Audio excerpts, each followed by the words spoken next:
क्या आप जानते हैं आपका सबकॉन्शियस माइंड या अवचेतन मन जितना आप सोच सकते हैं उससे कहीं अधिक अद्भुत है। क्या आप जानते हैं कि आपका अवचेतन मन आपके जीवन के 95% हिस्से को नियंत्रित करता है? यदि नहीं तो बने रहिए ऐसे ही रोचक तथ्यों को जानने के लिए इस वीडियो में। आज मैं आपको बताने जा रहा हूँ आपके अवचेतन मन के बारे में 9 ऐसे तथ्य जो काफ़ी रोचक हैं और जिन्हें शायद आप नहीं जानते होंगे। मित्रों नमस्कार, मैं हूं रविंद्र सोनी। मैं एक जर्नलिस्ट हूं। पूर्व में अनेक बिग मीडिया हाउसेस में मैं अपनी सेवाएं दे चुका हूं। मैं स्वास्थ्य जगत से जुड़े वीडियोस आप तक लेकर आता हूं। यदि आप इस चैनल पर नए हैं तो आज ही इस चैनल को सब्सक्राइब कर लें ताकि जब भी मैं ऐसे रोचक वीडियो अपलोड करूं तो इसकी जानकारी आपको मिल सके। तो चलिए शुरू करते हैं आज का वीडियो। नंबर 1 तथ्य, हमारा अवचेतन मन सपने देखता है। जी हाँ, और इन सपनों को लेकर सैकड़ों वर्षों से वैज्ञानिक, दार्शनिक, धर्मशास्त्री अपनी अपनी तरह के अध्ययन कर रहे हैं। इन सभी ने अपनी खोजों और निष्कर्षों को वैज्ञानिक दृष्टिकोण के साथ प्रस्तुत भी किया है।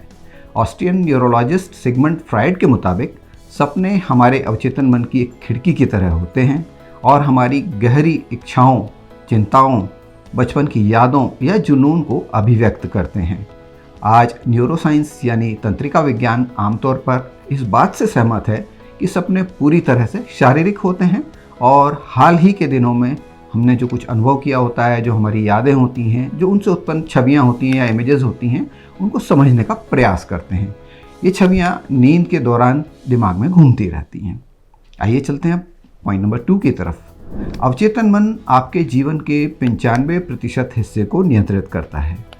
जैसा कि मैंने आपको वीडियो की शुरुआत में बताया था कि हमारा अवचेतन मन प्रत्येक शारीरिक गतिविधि को नियंत्रित करता है, चाहे वह गति हम इच्छा से करें या अनिच्छा से करें।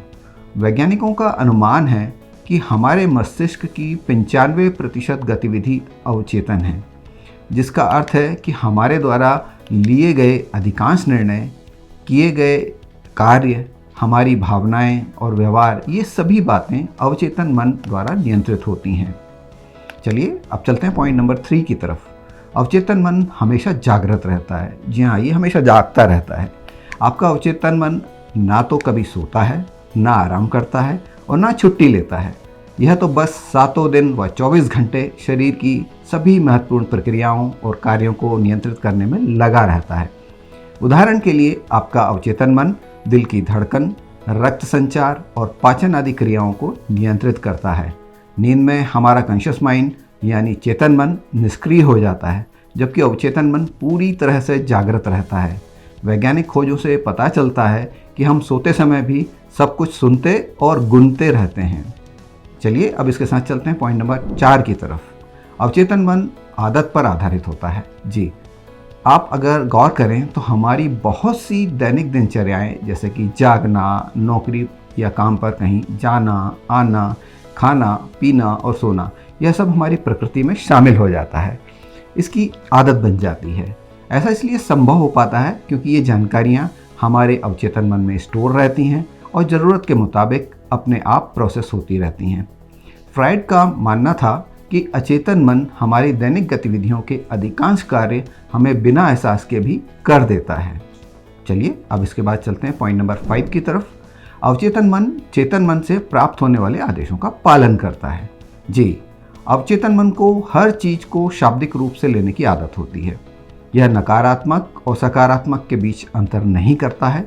इसलिए यदि आप लगातार अपने आप से कहते हैं कि आप किसी विशेष कार्य को कभी नहीं कर पाएंगे, तो यह संभव है कि ऐसा ही हो। अवचेतन मन सब्जेक्टिव होता है, यह स्वतंत्र रूप से सोचता या तर्क नहीं करता है। यह केवल आपके चेतन मन से प्राप्त होने वाले आदेशों का पालन करता है। जैसा कि हेनरी फोर्ड ने एक बार कहा था कि यदि आपको लगता है कि आप कर सकते हैं या यदि आपको लगता है कि आप नहीं कर सकते हैं तो आप सही हैं। चलिए अब चलते हैं पॉइंट नंबर 6 की तरफ। अवचेतन मन वर्तमान पर आधारित होता है। जब हम भविष्य के बारे में सपने देखते हैं या अतीत के बारे में सोचते हैं तो इस स्थिति में चेतन मन काम कर रहा होता है। चेतन मन वर्तमान की बजाय भूत और भविष्य के संदर्भ में सोचता है। जबकि हमारा अवचेतन मन लगातार वर्तमान क्षण पर केंद्रित रहता है। और यही कारण है कि आंतरिक विचारों के प्रति सचेत रहना बहुत महत्वपूर्ण है।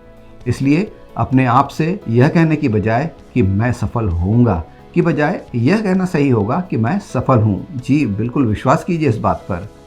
अब चलते हैं पॉइंट नंबर 7 की तरफ। अवचेतन मन एक कंप्यूटर प्रोसेसर की तरह होता है।